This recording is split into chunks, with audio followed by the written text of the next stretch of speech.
You'll just let, oh, thank you. You'll just let anyone in if we have any latecomers.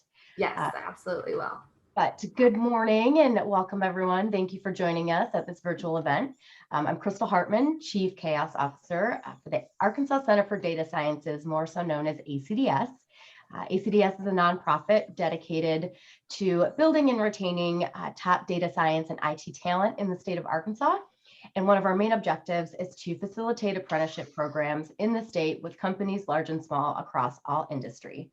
So today's event actually features Simmons Food, which has 2 apprenticeships, I believe in developer apprenticeships, but we have asked Scott Crenshaw, who's the senior director and head of technical product management for Simmons Food, to join us. And we're excited to have Scott share his experience and expertise of product management. If anyone has any questions during the session, just feel free to drop them in the chat, but we'll plan to open up at the end for question and answer. So now what everyone really is here for, what does a day in the life of a project, or I'm going to say project way too many times, a product manager really look like? And so Scott, thank you so much for being here. We're excited to have you share with us. If you don't mind starting by just introducing yourself and sharing a little bit about your background in your company. Of course, yeah. Thank you so much for having me. And I see some familiar faces. Stephanie Goodwin, who's a recruiter at Simmons. Happy to see her. And then Kevin Parsley, a former colleague at Walmart. It's awesome to see you guys here. So yeah, Scott Crenshaw. I have responsibility for product management, development, business analysis at Simmons Foods. For those of you that don't know, Simmons Foods is a top 25 producer of poultry, animal nutrition products, and pet food. We're actually the largest private label pet food manufacturer in North America. You wouldn't know this about Simmons Foods. We're kind of a really big, small company. We're I believe, the 3rd largest privately held company in Arkansas. The Simmons family owns Simmons Foods and are still very active in the business. We see them around the office, which is great. It's a really neat company to work for. As for myself, I'm about 20 years into my career and spent some time at Dillard's department stores as a developer, an application developer, and Blue Cross Blue Shield of Arkansas as an application developer. And then I spent about 12 or 13 years at Walmart in various roles, from development all the way up through, business engagement and product management with Walmart US. And I'm just really excited to talk a little bit about Simmons and what we do and kind of what product management looks like for us. Great, we're excited. So the big question is, what does a typical day in the life of a product manager look like? Okay, well, so yesterday I was sitting on a call and I heard product management described as a technical anthropologist. And so I thought a little bit about that, and I like that description, but I might change it just a little bit. And frame it up more around we're sociologists. And so our primary goal is to understand the way people work and the problems they're trying to solve and match a solution with that problem fit. And so my team, I have 4 product managers that report to me. We cover the entire business. And I have architecture as well. And our goal is to make sure we have our teams working on the most challenging and valuable problems to the business. And you can derive value from a number of ways. So we spend a lot of time talking about value and trying to figure out, project A versus B, or product A versus product B, which one's going to return most to the company, and then working through our business teams to observe, directly observe how we're doing business today and to develop solutions that help drive our company forward. We manage, each product area has at least one roadmap that we manage, and we align those roadmaps to our strategic business objectives. So as we work hand in hand kind of with our business leaders, our business executives, we spend a lot of time just understanding, walking through the strategies that they have, and then dialing that down a notch and going and looking in the facilities that they support to understand how we can tie this high level strategy with the day-to-day work that our team members on the lines do. And it's a really big job, but it's a really neat job because it's naturally inclined to those that are very curious. A lot of people have heard before, you need to ask why 5 times before you actually start working on something. And my team is really good about doing that. And that's part of their job, is to ask why over and over again until we can really build a landscape of what we need to work on for the business. Day to day, my product managers not only have responsibility for strategic technical roadmaps and how they align to business problems, but they also have responsibility for engineers and analysts. And so they manage the day-to-day work of that group, run sprints. We use agile methodologies. And so they'll run sprints. They kind of lead that, but really that's about a third to half their job. Really, the bigger part of the job is how do we get out in front of our business? So as they're thinking through new strategies to grow our company, we're already prepared to support them with the technology they need to be able to be successful. So that's kind of day to day. That's kind of a week in the life of a product manager. It sounds very busy. It's very busy. Definitely kind of just being able to shift gears whenever it's needed. So what are some things or attributes or skills that make someone in the role of a product manager successful? Yeah, so the first one's curiosity. You have to be a person that really isn't satisfied with hearing an answer without verifying and seeing in person how something works. If you were a kid growing up that liked to take things apart and put them back together just because, you would be a good product manager. So I would say that's the first thing. The second thing is they have to be excellent communicators and influencers. So,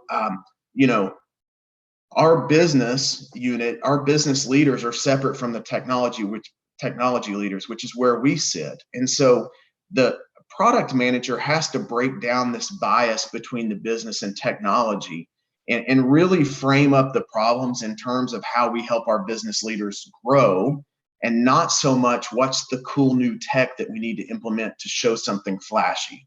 So influence and communication are really big attributes of a good product manager. And then the third thing I would kind of point out is they really need to have a strategic mindset and understand in totality how our business operates, and be able to connect the dots between the thing that we're being asked to do now and the implications down the road to doing it. And so, making trade-off decisions as they come up, and working with business leaders when their thing is no longer a priority because there's another thing that's better for the company to work on. And so really, I think those are the 3 biggest things from my perspective: curiosity, influence, and communicate, and kind of being able to put all the pieces together to build the big picture, and then being able to dissect back down to the smaller pieces and help on how we implement strategies and technology to support the overall picture. A really great response to that, because I think showing what skill set and what attributes, but then how you use them on the job just makes it resonate so much better. Has any of that changed over the years? Oh yeah, so Simmons is right in the middle of sort of a whole transformation, not only in the way that our business is aligned to each other, but also in the way that technology supports it. And so I'll run real quick through. So let's rewind about 3 years. Simmons has 3 very distinct business units, but each of those business units is a supplier to the next one. So we're vertically integrated. So our poultry business, outside of the normal poultry products we sell, are also suppliers to our animal nutrition business, are also suppliers to our pet food business. And in the past, those business units worked very independently and really were focused on their own individual goals as opposed to the good of the larger organization. And about 3 years ago, there was a big shift in, and we called it kind of the one Simmons approach. There was a big shift in how we were organized so that, a decision that's made for one business unit that's good for them, but might be to the detriment of the other two, we really evaluate that a lot closer now. And so once that shift was made in the business, technology was a little bit behind in how we supported that one central mindset versus those three individual mindsets. And so over the last probably year and a half, we started piloting this concept of product. And we ran a pilot for about 6 months, and it was wildly successful. We piloted in our supply chain area, and it was wildly successful. So we rolled it out across all of our areas: finance and HR and sales and marketing and QA and R&D and plant manufacturing. And really what that drove was a recognition across all of the company's leadership that we needed to transform our technology, because we had made so many decisions based on one that we hadn't made great decisions based on the bigger one, the capital O one.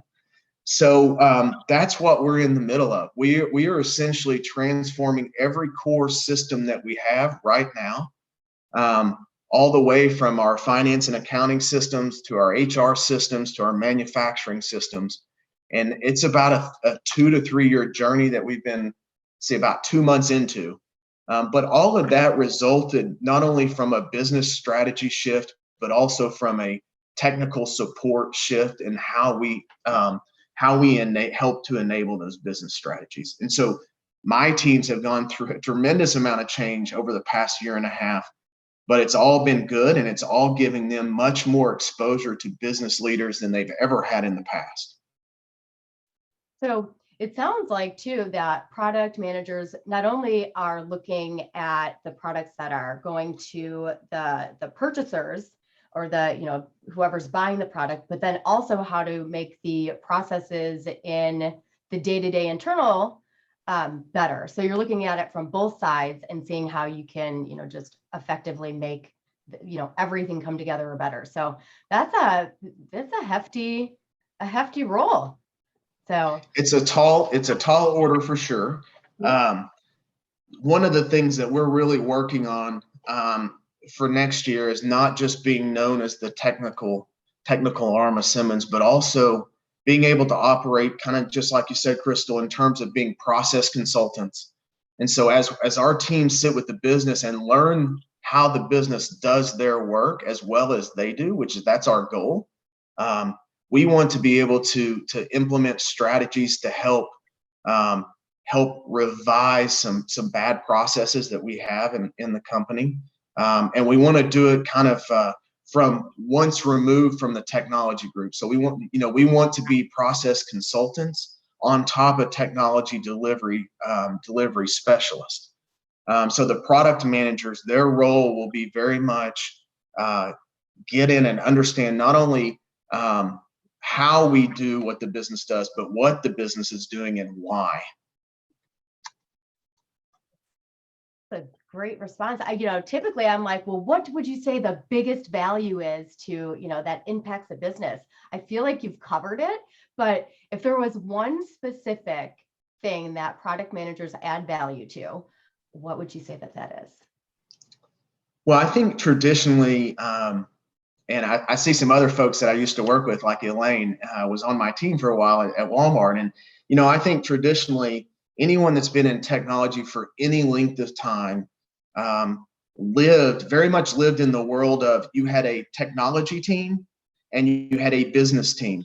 And there was sometimes some unhealthy friction between those teams. I see Kevin smiling because he's been on both sides of it. And what we're really trying to do from a value perspective is blur the lines between the technology teams and the business teams to the point that they're essentially a multifunctional team together. And in a lot of cases, we've been really successful. I talked about supply chain as our pilot. Those teams operate as a single unit. even though their reporting structures are different. And so the value that product management brings is an increased focus on solving the most challenging and the most valuable problems through the use of technology versus creating technology to solve a problem that may not exist, or solving the wrong problem because someone isn't able to articulate it well. And so as I think through that curiosity and analysis, what we're really trying to tease out is, again, what's the biggest thing that we need to go solve that's going to be the most valuable for the entire company? And we don't do that in a vacuum. We do that across cross-functionally across every team that we support. That's truly amazing, and what a really great way to look at it, and just address different things that are going on in the internal to make the external products come out, even better.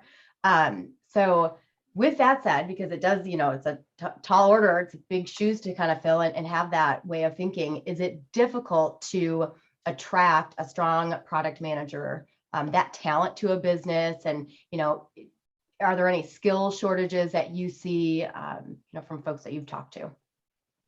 Yeah, I think the really neat thing about product management is it doesn't require necessarily a technology skill set. It's nice to have a basis with some fundamental technology knowledge. Really what it requires is someone that's just not satisfied with hearing something and accepting it as kind of the way it is. It really requires someone to dive in. And then, if you have good team members that are engineers, or if you have a technology background, then you can start to really dive into, kind of dive into solutioning once you've identified the problem. Product management as a discipline is not that old. And so there are just now programs becoming available, educational programs to get that training. And so I think not only that, it's evolving really quickly. It just as technology evolves really quickly, the discipline of product management is also evolving. And so there is difficulty on occasion, especially if you're not a very large company where a product manager is playing roles that traditionally they may not play in large companies. There is some difficulty in finding someone with the right mindset and also the organizational skills to be able to navigate that percentage of time you spend really tactical and getting things done, but also carving enough time to go out into industry and learn from your business partners, to sit back and go into the plant and observe what the people on the floor are doing in their hardships and the things that would delight them if you were able to provide a solution for. And so it is a very difficult position. It is, and it's a very demanding position. I think probably the biggest challenge that we have is there's not really a pipeline for entry-level product management yet. And there's a pipeline for business analysis. There's certainly a pipeline for engineering. You mentioned that we have some apprenticeships ongoing right now. But that product management pipeline and helping people develop the skills organically in the role, it's very limited right now. Sure. And having, I think some of it takes those just general soft skills and human skills of, you may not understand it, but you still have to be empathetic and listen, and just kind of those certain skills that you don't teach, but then you need a mix of the stuff that you do teach. And so, yeah, I can imagine that it would be difficult to find a pipeline. Those kind of things. So if someone that were, this is piquing their interest and they're, gosh, I need to know more, is there one specific skill that you would have them go tackle first that would help them kind of shape the way that the rest of their knowledge gain is really decided?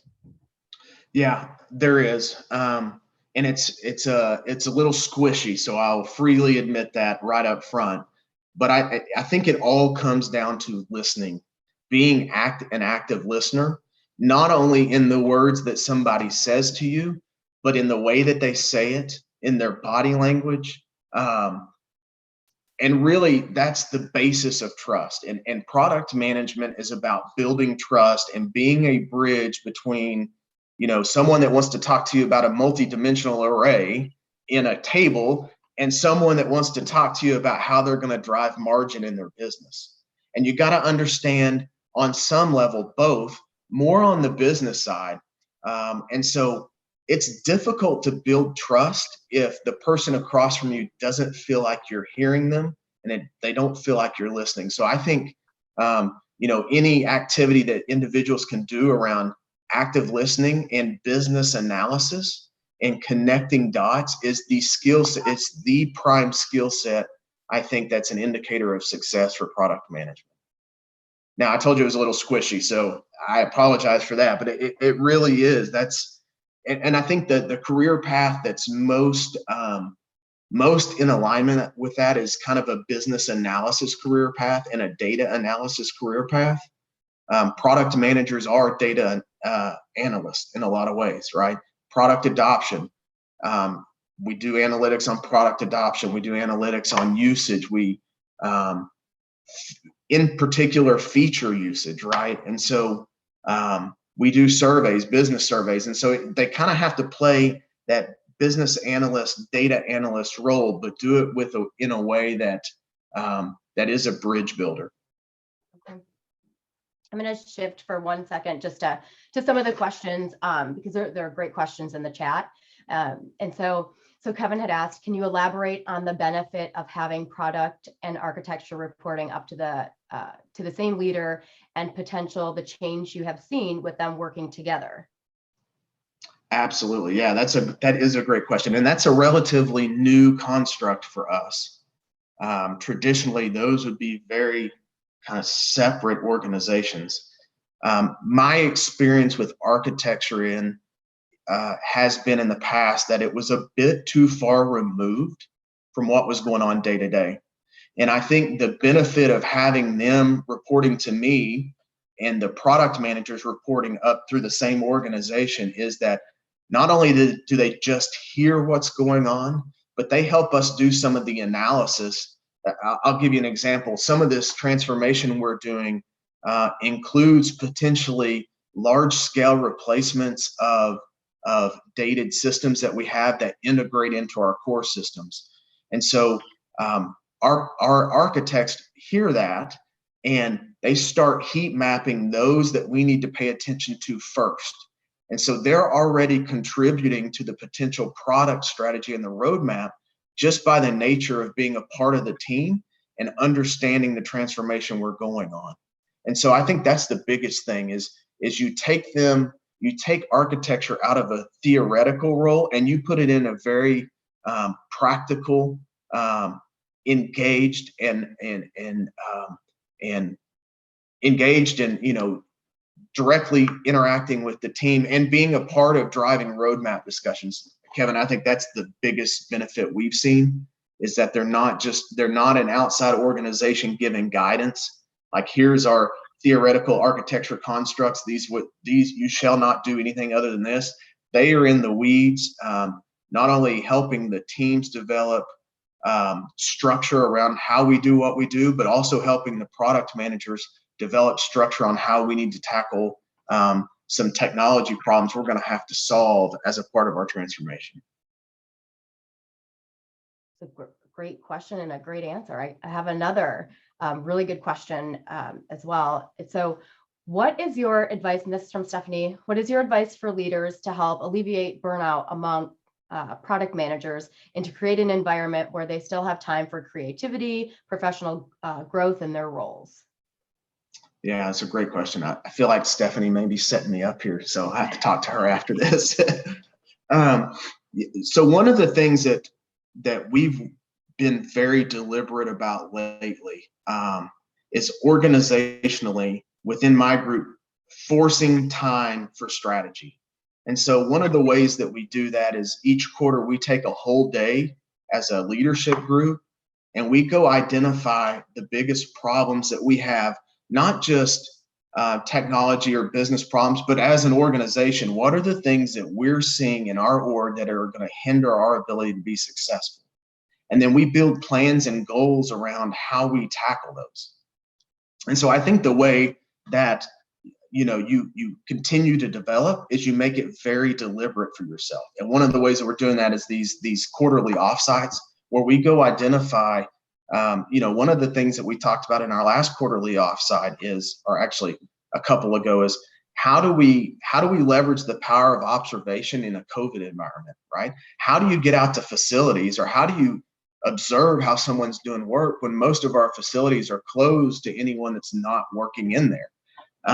And so, we identified strategies where we work with business leaders in the facilities. We meet up, we've met up with them outside of the facility so that we don't break protocol. But that's kind of how we answer the bigger development question. Additionally, every one of my product managers is involved in career groups, product management groups that are outside the scope of work. And we also, as I talked about a little bit earlier, product management education is just now becoming a thing. And so 2 of the 4 of mine have gone through courses either through the U of A or Cornell to get product management certifications. And the companies has funded that education for them and provided room within their work schedule to make sure they have the time to do the homework that's involved in that. From a burnout perspective, this is a question I think that anyone in any role has to really struggle with. And a lot of times I think burnout is a personal choice. And what I mean by that is the workload, our work is always going to be there. We're always, as an organization, going to have more work than we can do. But if we're good product managers, which part of our role is prioritization, we're identifying the work that has the most value, and that's what we're focusing on. And then we're allowing some of the noise to just be noise. This is a professional development thing that I think anyone in any career is that you're going to have to go through the struggles to figure out. And we do it together. We have every Friday, my team has office hours where we block off at least an hour. And we just sit and talk. And we talk about the things that are frustrating to us. And our peers help give us advice. And a lot of times, just hearing somebody else say what you're thinking is the impetus for you to take action on it, right? Somebody just needs to affirm the way you're thinking for you to go do it. And so we spend a couple hours a week together just talking through the things that are frustrating us, our successes, how we duplicate those successes. And a lot of times that's really what people need, is just that outlet to be able to talk through those things. Sure. Well, that is great. And I'm sure everyone appreciates that time. And, I think going through to the professional development or any training, but having the time to do it and use your full capacity is important. So that's amazing that you guys, recognize that. So, I know you were talking a little bit about some things, and especially COVID, you've kind of had to figure out how to navigate through that. And I don't know if this is kind of relative to it, but like automating processes or automating things that you maybe didn't do before or that you're trying to do. But as more companies are trying to automate some of their things, how would a role, or how have your roles been impacted, or how do you think they'll continue to change with that? Yeah. So our mantra is, and we're not always successful in doing this, I'm a full disclosure. Our mantra is, let's automate the things that a human doesn't need to do. And throughout, a lot of our company has grown through acquisition. And what that means is we not only don't change some of our own bad processes, but we adopt the bad processes of other companies that we've acquired. And so as we see those opportunities, more times than not, it's not a technical constraint that makes that possible or makes it impossible to automate something. It's a human constraint. It's a human constraint around people being afraid of change. This is the thing that I do, and this is the thing that I've done for 10 years, and you're taking it away from me. And so what we have to, as a leadership team, what we have to do is to be able to talk about why and the benefit of that change. And so, like I said, we're going through a major change process now around this transformation we're doing. And one of the things that we identified as a group is we're not real good at organizational change management. We don't have a structured approach to it. And so as a result, we have put somebody in the role, a very trusted individual. I work for a company that I'm blessed for, in that they provide a chaplain service for the entire company. And that chaplain service, it's people that are people of faith, and they help people with problems in the company, and they're very trusted because of that. And so what we identified is we need a change agent at our company to be the spokesperson for that change and help people buy into it. And one of our chaplains volunteered to be that guy. And so we're setting up that structured change management communication and approach, just so we are being consistent in our message that automation doesn't mean job elimination. That's what a lot of people think. You automate my job, I lose it. But a lot of our areas in the business are very good at using spreadsheets and aggregating data up and down when they don't necessarily have to. And so what we're focusing on is not the job automation portion, but how much more value a human with a brain can bring to the table when they're not spending their days aggregating data in an Excel spreadsheet. And so as humans, I think the value that we add, we know the value we add is our brain is a very complex and organism that can solve problems a lot of times that computers can't solve. But if we're doing the work that computers could do day in, day out, we're not exercising that muscle to be able to solve those challenging problems. And so that's kind of how we framed it up and how we'll continue to frame it up. We've had some success in the company. We've had some resistance. And then once we've rolled out some programs, we've had some success where they're like, oh my gosh, why did I ever do this? And why did I do it for so long? But you got to paint the picture for folks. And then you got to deliver on your commitments to them. That is great. And I absolutely love that you're doing that. And I could not agree more. It's funny. I remember I was in accounting, and that's kind of what I started out in. And I was like, numbers don't talk back. It's too boring. And now I'm handling data, looking at it. I was like, numbers talk back and they exhaust my brain. They talk too much. So yeah, it's funny that you kind of said that, like, if you have to do that kind of stuff, you're not able to really shift your mindset over and to really think about what you're doing and what it shows after you've already done it. So that's a really, really great response to that. So I only have one other question, and then we'll open it up. And I feel like you've given so much great advice that I don't even know where you would answer or where you're going to pull this from. But what advice do you have for people that you kind of wish you got before you started in product management? Yeah, I think I would, if I could, Crystal, just expand it a little bit further. And this is a piece of advice I got when I first started my career, and it's a piece of advice I give to everyone that I had the opportunity to mentor or talk about careers with. And I mean, it's very simple, but it's very complex too. And it's be a student of people.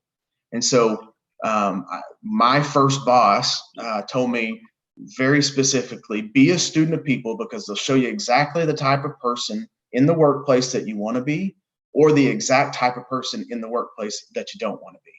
And so, I think just in general, as people are in their careers, they can identify traits about the people around them that they really enjoy working with them, which that's part of the role of a product manager, right? They're trying to get an in to a business that doesn't always necessarily want the in.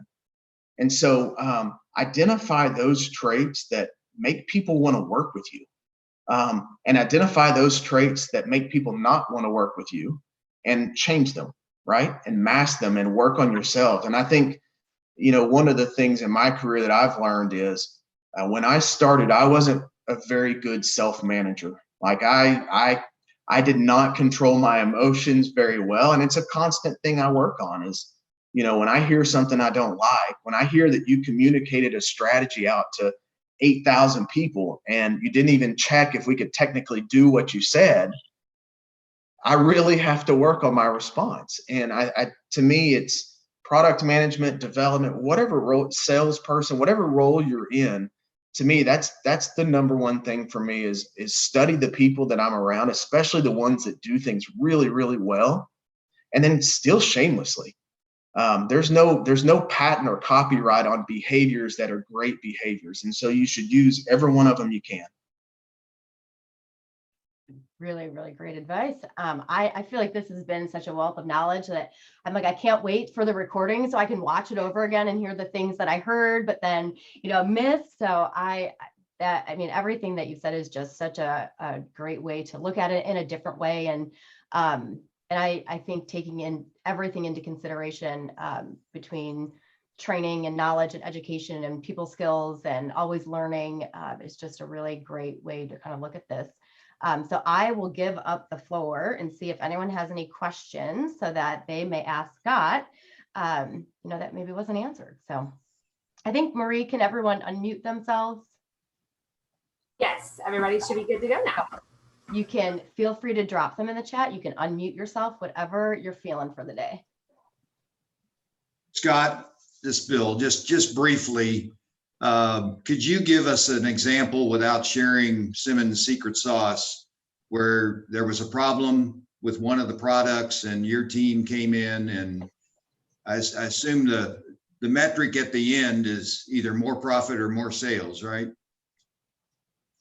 Yeah. Well, I think for any business, that's the one we're shooting for, right? Right.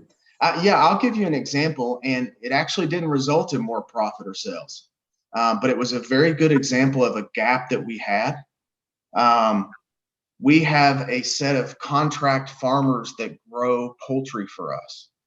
I think it's about 350 farms, about 150 farms, 350 houses or more. And we had really done that group our primary supplier of our entire process manufacturing. We had done There's a Lonnie sighting back there. Hey, Lonnie. We had done a really poor job of communicating with that group to the point that when they were just supposed to get deliveries to their farms, the only way they knew that they were getting a delivery is they'd have to call our feed mill or they'd have to call our hatchery. And so the communication was always into us. And so one of the things that we quickly identified is, hey, we've got to improve. These folks provide us the raw material for the entirety of our manufacturing process, and we're not effectively communicating with them. And so we've developed an app internally where there's a communication mode to them where they no longer have to call the feed mill and wait on their farm for a feed truck to show up for 4 hours. These guys are busy. I don't know if you've been on a farm, but those guys work hard and they don't want to wait in a field for 5 hours for a feed truck to show up. And so we've created a mechanism for them to be notified in a very tight window when and what is being delivered, as well as when we do an inspection. It used to all be written on paper, and now our techs have tablets that go out there and they real time enter the data from the field, and when they're done, they print off a slip and say, here's how your farm fared today in our inspection, versus waiting a week or 2 weeks and potentially having data discrepancy issues. That's just a couple examples. And while business is always about sales, expenses, margins, this isn't about that. It's about creating goodwill with the people that are probably the most important to our business, ultimately impacting sales and margin. But a simple thing and being a better communicator to them goes a whole long way when they're talking to their friends at the coffee shop at 5 a.m. who might want to come grow for us.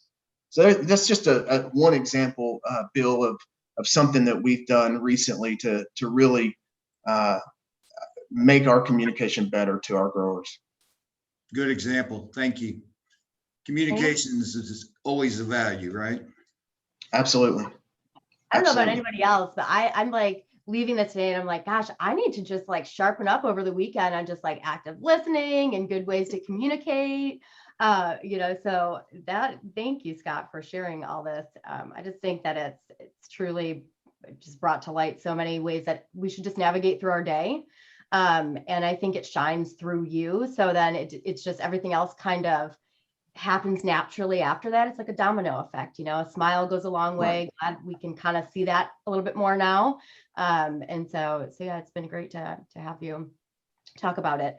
To be kind of mindful of time, I think we have enough time for one more question. If anybody would like to ask Scott. I've got one unless somebody else has one. So I'm going to ask one earlier on it, but just quickly, Scott, where do you see the trust factor is really important, but where do you see the bigger challenge on the business side or the technology side? I think it's both, and I think it's different. I think technologists need to learn how to better speak business.